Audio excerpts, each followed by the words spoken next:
Bye-bye. Sige na.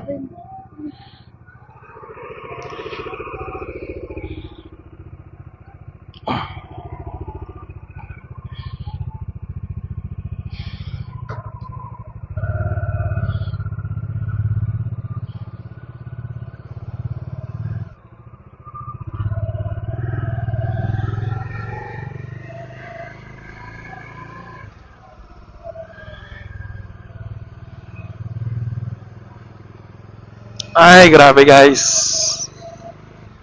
Yan yung mga isa sa part ng pagiging magulang. Ewan ko, ako lang ba o siguro naman lahat ng magulang pinagdaanan yun. Alam mo yung kailangan mo nang pumasok tapos yung baby ninyo humahabol pa.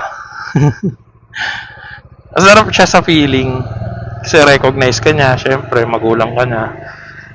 Pero may part din na malungkot kasi alam mo yan, kailangan mong umalis para magtrabaho. Pero gawin na lang natin siyang motivation para mas galingan natin sa buhay.